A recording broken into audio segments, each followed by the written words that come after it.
Praise the lord అందరికీ welcome to CPF media. నేను మీ అభినయ్ దర్శన్. చేవెళ్లలో చాలా పెద్ద రోడ్ యాక్సిడెంట్ జరిగింది. ఒక బస్సు, గ్రావెల్ టిప్పర్ లారీ రెండు గుద్దుకొని 20 మంది ప్రాణాలు పోయాయి. చాలా దారుణమైన సంఘటన చోటు చేసుకుంది. ఎంత దారుణం అంటే ఇది ఎవరి నిర్లక్ష్యం అనాలి? ప్రభుత్వం నిర్లక్ష్యమా, డ్రైవర్ల నిర్లక్ష్యమా, లేదంటే ఎవరి నిర్లక్ష్యం అనాలి?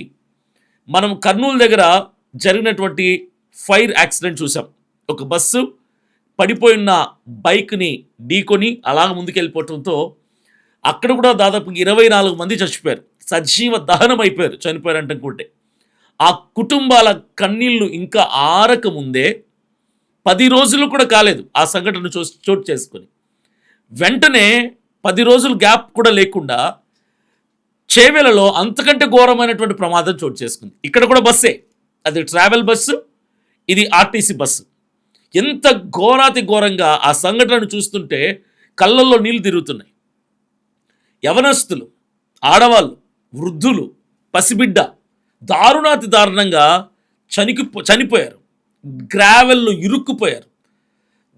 సమాధి చేసినట్టుగా అయిపోయారు. వాళ్ళని బయటికి తీసే వాళ్ళు లేక విలవిలలాడిపోతూ కొంతమంది ప్రాణాలు అక్కడే వదిలేశారు. ఇంత భయంకరమైనటువంటి సంఘటన జరగటానికి ఎవరు కారణం? ఇది యాక్సిడెంటా, మర్డరా, ఏమంటాం దీన్ని? ఇప్పుడు మనం విషయంలోకి వెళ్దాం. నిన్న తెల్లారి 6:35 తాండూరు నుంచి హైదరాబాద్కు వస్తున్న బస్సు, ఆర్టీసీ బస్సులో జనరల్గా ఎంతమంది ఉంటారు? 40-45 మంది ఉంటారు. ఇంకొంచెం జనం ఎక్కువైపోతే ఒక 60 మంది ఉంటారు. కానీ ఆ బస్సులో ఎంతమంది ప్రయాణికులు ఉన్నారు తెలుసా? 75 మంది ప్రయాణికులు. అంటే మీరు ఊహించవచ్చు, కిటకిటలాడిపోతుంది. అంటే ఇసుకేస్తే రాలనంత జనం ఆ బస్సులో ఉన్నారు. ప్యాక్ అయిపోయింది బస్సు, సీట్లు నిండిపోయాయి. మొత్తం బస్సు అంతా ఎక్కడ ఖాళీ లేకుండా నిల్చున్నారు జనాలు. ఎందుకో తెలుసా? హైదరాబాదులో నివాసం ఉంటున్న వాళ్ళు సెలవు వచ్చింది కాబట్టి వాళ్ళ పుట్టింటికో, బంధువుల ఇళ్ళకో, ఫ్రెండ్స్ ఇంటికో వెళ్ళారు. జనరల్గా ఈ వికారాబాద్ నుంచి, తాండూరు నుంచి జనరల్గా ఏం చేస్తారంటే హైదరాబాద్కి డ్యూటీ కోసం వస్తారు, సాయంకాలం డ్యూటీ ముగించుకొని మరలా వెనక్కి వెళ్ళిపోతారు వికారాబాద్కి కానీ, తాండూరు కానీ, దగ్గర పరిసర ప్రాంతాలకి. అదే క్రమంలో నిన్న ఉదయం వాళ్ళంతా కూడా ప్రయాణమై బయలుదేరారు.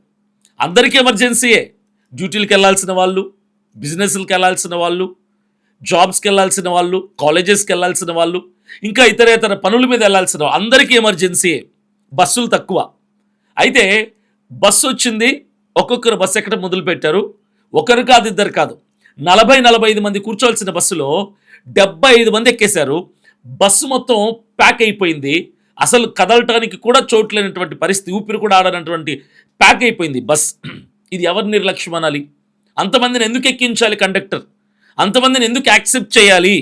సరే, ఓకే, అక్కడి నుంచి బస్సు కదిలింది.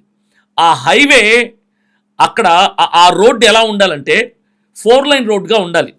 ఒక 40 కిలోమీటర్లు తప్పనిచ్చి మిగిలిన అటు కానీ ఇటు కానీ హైవే రోడ్డు ఉంది, అంటే 4 లైన్ రోడ్డు ఉంది. ఒక్క ఈ బిట్ మాత్రం 40 కిలోమీటర్ల బిట్ రోడ్డు మాత్రం ఎలా ఉంటుందంటే డివైడర్ ఉండదు, కనీసం వైట్ మార్క్స్ కూడా ఉండవు, బార్గేట్స్ కూడా ఉండవు, ఏమీ ఉండదు. ఒక ప్లెయిన్ రోడ్డు, అది కూడా రోడ్డంతా కూడా గొయ్యలే, రోడ్డంతా గోతులు ఉంటాయి. ఒగుడు దిగుడుగా రోడ్లో ఒక బైక్ వెళ్ళాలన్న కష్టమే, ఒక ఆటో వెళ్ళాలన్న కష్టమే, ఒక బస్సు వెళ్ళాలన్న కష్టమే. అంత దారుణమైనటువంటి రోడ్డు. ఈ రోడ్డు అలా ఉండటానికి ఎవరిని అందం, ఎవరిని తప్పుపడదాం, ఎవరిని నిర్లక్ష్యం అందం? సరే, విషయానికి వస్తే అసలు ఈ యాక్సిడెంట్ ఎలా జరిగింది అంటే తెల్లవారి 6:35 అంటే సూర్యుడు ఉదయిస్తున్న టైంలో ఆపోజిట్గా ఒక టిప్పర్ వస్తుంది. గ్రావెల్, ఫుల్ ఆఫ్ గ్రావెల్ అంటే తెలుసు కదా, చిన్న కంకర. మొత్తం ఆ టిప్పర్లో చిన్న కంకర ఫుల్గా ఉంది. ఆ కంకరతో ఉన్నటువంటి టిప్పర్ లారీ వస్తుంది. ఒక టర్నింగ్లో ఆ టిప్పర్ లారీ రైట్ టర్న్ తీసుకుంది. ఈ బస్ వాడు కూడా అటు నుంచి వస్తున్నాడు. ఈ గోతి కరెక్ట్గా టిప్పర్ వాడికి గోతి అడ్డొచ్చేసరికి చాలామందికి ఉన్నటువంటి ఒక పెద్ద బ్యాడ్ హ్యాబిట్ ఏంటంటే బైకులు నడిపే వాళ్ళకి కానీ, ఆటోలు నడిపే వాళ్ళకి కానీ, కార్లు నడిపే వాళ్ళకి కానీ, బస్సులు, లారీలు, టిప్పర్లు నడిపే వాళ్ళకి కానీ, ట్రాక్టర్లు నడిపే వాళ్ళకి కానీ ఉన్నటువంటి బ్యాడ్ హ్యాబిట్ ఏంటంటే ఏదైనా చిన్న గోతి వస్తే, చిన్న స్పీడ్ బ్రేకర్ వస్తే అక్కడ బ్రేక్ వేసి నెమ్మదిగా దాన్ని ఓవర్టేక్ చేద్దాం, దాన్ని దాటుదాం అన్న ప్రయత్నం చేయరు. ఏం చేస్తారంటే ఆ గొయ్యిని తప్పించి రాంగ్ వేలో అలా వెళ్తారు. అంటే ఎదురుగా వాహనాలు వస్తున్నాయా రాలేదా అని కూడా చూసుకోకుండా వీడి లైన్లో వెళ్ళాల్సిన వాడు ఆ గొయ్యిని తప్పించి స్పీడ్ ఎక్కడ తగ్గుతుందని స్పీడ్ తగ్గకుండా గొయ్యిని తప్పించడానికి అలా వెళ్ళి రాంగ్ వేలో వెళ్తాడు. మళ్ళీ అటు నుంచి అటు తీసుకుని వెళ్తాడు. అందరూ చేసే తప్పది. ఇక్కడ జరిగిన తప్పు కూడా అదే. ఆ టిప్పర్ వాడు ఆ గొయ్యిని తప్పించడానికి ఇలా టర్న్ తీసుకున్నాడు. ఆ రైట్ సైడ్ ఎదురుగా వస్తున్నటువంటి బస్సు నిండా 75 మంది జనం నేరుగా వెళ్ళి బస్సు డ్రైవర్ని ఈ డ్రైవర్ ఢీకొన్నాడు. బస్సు కుడివైపు, టిప్పర్ లారీ కుడివైపు ఢీకొట్టుకుంటే ఫ్రాక్షన్ ఆఫ్ సెకండ్స్ ఆ బస్సులో ఉన్నటువంటి వాళ్ళు హాస్పిటలైజ్ అయ్యారు. వాళ్ళు చెప్తున్న మాట ఏంటంటే, రెప్పపాటులో కునుకు వేసామండి, కళ్ళు మూసి తెరిచేలోపు ప్రాణాలు చాలామంది గాల్లో కలిసిపోయాయి. కళ్ళు మూసి తెరిచేలోప మేము ఆ కంకర్ మధ్యలో ఇరుక్కుపోయి ఉన్నాం. ఇక్కడ వరకు గొంతు వరకు కంకర్లు ఇరుక్కుపోయిన వాళ్ళు, నడుముల్లోతు వరకు కంకర్లు మునిగిపోయిన వాళ్ళని చూసాం మేము అని చెప్పారు. క్షణంలో విత్ ఇన్ ఫ్రాక్షన్ ఆఫ్ సెకండ్లో యాక్సిడెంట్ జరిగింది. Bus driver, tipper lorry driver ఇద్దరు అక్కడికక్కడే స్పాట్ డెడ్. బస్సు నుజ్జు అయిపోయింది. అసలు చూడటానికి బస్సు ఏమీ లేదు. టిప్పర్లో ఉన్న కంకర్ అంతా, గ్రావెల్ అంతా కూడా బస్సులో పడిపోయింది. మొత్తం గ్రావెల్ అంతా బస్సులో పడిపోయింది. రెప్పపాట్లో ఈ డ్రైవర్ సైడ్ ఉన్నటువంటి ప్యాసింజర్స్ అందరూ కంకర్లో మునిగిపోయారు. వాళ్ళని కూర్చోబెట్టి వాళ్ళ మీద కంకర్ వేసినట్టుగా అయిపోయింది. బస్సులో ఉన్నారా, కంకర్లో పూజ చేశారా అన్నట్టుగా ఆ దృశ్యం ఉంది. మొత్తానికి 20 మంది చచ్చిపోయారు డ్రైవర్తో సహా. ఇక్కడ చాలా కుటుంబాలు నష్టపోయాయి. ఇప్పుడు ప్రభుత్వమైనా ఎవరైనా ఏం చెప్తారు? జస్ట్ సారీ, లేదా ఈ కుటుంబానికి మేము 5 లక్షలు ఇస్తాం, 2 లక్షలు ఇస్తాం, అంత ఇస్తాం, ఇంత ఇస్తాం అని సానుభూతి తెలపడం తప్ప పోయిన ప్రాణాలను తిరిగి తెస్తారా? తల్లిదండ్రులు విలపిస్తున్నారు, గుండెల బాధకు నేడుస్తున్నారు. వాళ్ళ ఆక్రందనలు చేస్తుంటే వాళ్ళ కన్నీళ్లు చూస్తే మనకు గుండెలు తరుక్కుపోతున్నాయి. ఇది జరిగినటువంటి పరిస్థితి. ఇక పూర్తి వివరాల్లోకి వెళ్దాం. ప్రాబ్లం ఎక్కడ జరిగింది, అసలు ఇలాంటివి జరగకుండా ఉండాలంటే ఎలాంటి యాక్షన్ తీసుకోవాలి, ఇవన్నీ మనం మాట్లాడుకో. టిప్పర్ లారీలో గ్రావెల్ ఉండాల్సిన లోడ్ కంటే టూ మచ్ లోడ్ వేశారు. లోడ్ వేసినవాడు తప్ప, డ్రైవర్ది తప్పనలా? ఎవరి నిర్లక్ష్యం? అసలు ఆ రోడ్లో ఆ టైంలో ఆ టిప్పర్ ఎందుకు వెళ్తుంది? ఆ టిప్పర్ ఎవరిది? ఎవరికి లోడ్ ఇవ్వటానికి వెళ్తుంది? బస్సులో ఉండాల్సిన ప్యాసింజర్స్ కంటే ఎక్కువ ఉన్నారు. బస్సు డ్రైవర్ది నిర్లక్ష్యం, బస్సు కండక్టర్ది నిర్లక్ష్యం, టిప్పర్ డ్రైవర్ది నిర్లక్ష్యం, టిప్పర్ని లోడ్ చేసి పంపిస్తున్న వాడిది నిర్లక్ష్యం, రోడ్డు సరిగ్గా వేయకుండా వదిలేసినటువంటి ప్రభుత్వానిది నిర్లక్ష్యం. ఇన్ని నిర్లక్ష్యాల మధ్య 20 ప్రాణాలు గాల్లో కలిసిపోయాయి. మొన్న కూడా జరిగింది ఇలాంటి సంఘటనే. కర్నూల్లో 24 మంది ప్రాణాలు గాల్లోకి చేరిపోయాయి. అక్కడ కూడా నిర్లక్ష్యం. ఒకటి నిర్లక్ష్యం, ఇద్దరు నిర్లక్ష్యం కాదు, చాలామంది నిర్లక్ష్యం. ఇలా చూస్తూ ఉంటే మన కర్నూలు, ఈరోజు చేవెళ్ళ, రేపు ఇంకొక ఊరు అవుతుంది. ప్రాణాలు కోల్పోయిన వాళ్ళందరికీ మనం కేవలం సంతాపం తెలిపితే సరిపోతుందంటారా? ఈ ప్రమాదం వెనకున్న నిర్లక్ష్యం, ప్రభుత్వం వెనకున్న వైఫల్యం గురించి మనం ప్రశ్నించాల్సిన సమయం వచ్చింది.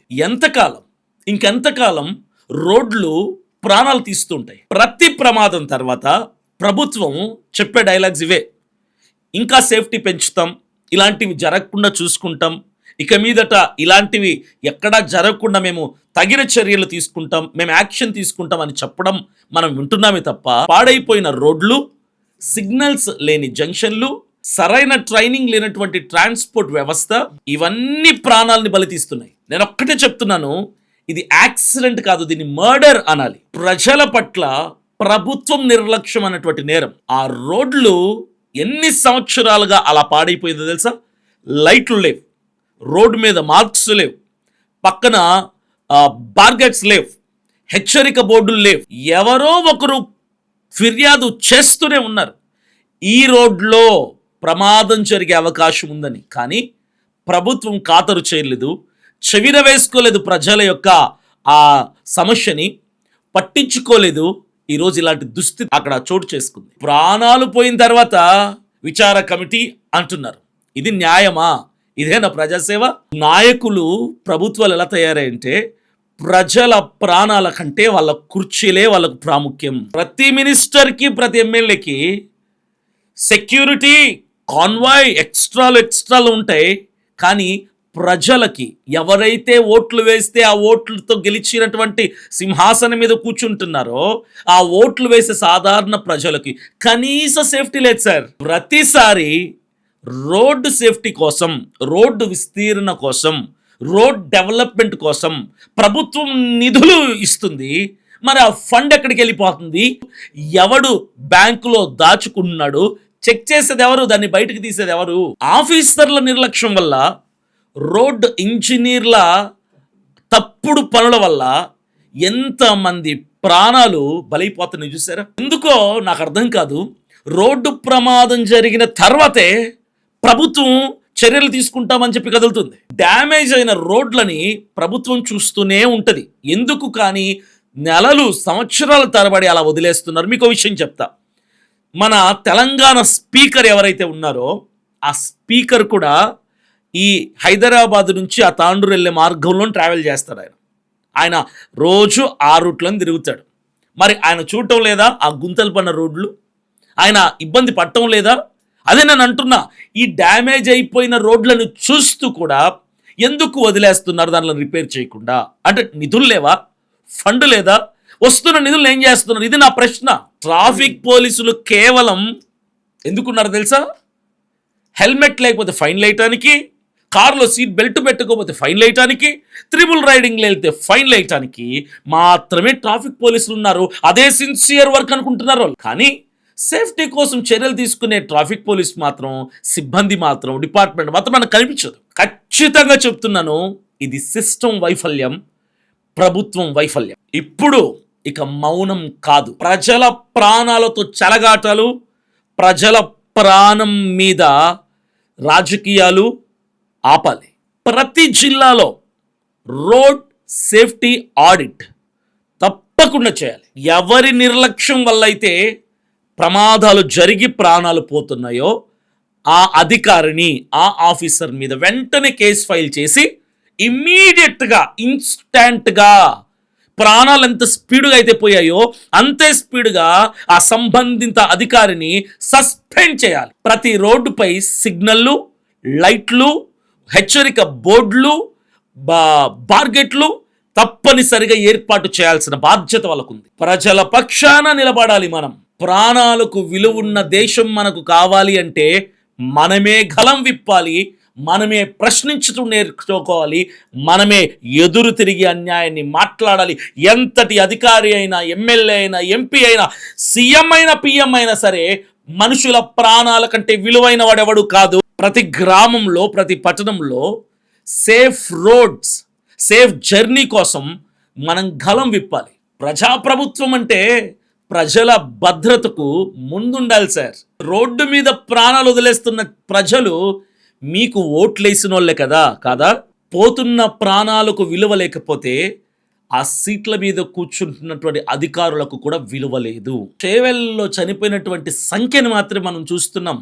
అక్కడ సంఖ్య మాత్రం ముఖ్యం కాదు. ఆ చనిపోయిన వాళ్ళు తండ్రుల బిడ్డలు, బిడ్డల తల్లులు, తల్లులు మమకారంగా పెంచుకున్నటువంటి, అపురూపంగా పెంచుకున్నటువంటి కూతుర్లు ఎందరో ఉన్నారు. ఒక తల్లికి 3 కూతుర్లు అయితే యంగ్స్టర్స్ 3 యవనస్తులు, ఆ 3 ఆడపిల్లలు ఆ ప్రమాదంలో ప్రాణాలు వదిలేశారు. ఇలాంటివెన్నో, మరెన్నో. ఆ పోయిన ప్రాణాలే మనందరికి ఒక హెచ్చరిక అయ్యాయి. ఈ రోజున ఒక వార్నింగ్ ఇచ్చాయి. ఏమన్నా తెలుసా? మన ప్రజలమైన మనం మౌనంగా ఉంటే ప్రభుత్వం ధైర్యంగా ఉంటుంది. మనము నోరు విప్పి ప్రశ్నించటం మొదలు పెడితే ప్రభుత్వం గడగడలాడుతూ ప్రజల సమస్యల మీద పరిష్కారాన్ని తీసుకొని వస్తాయి. మాట్లాడడం మొదలు పెడదాం, మౌనాన్ని విడిచిపెడదాం. ఇక మౌనంగా ఉన్నాం.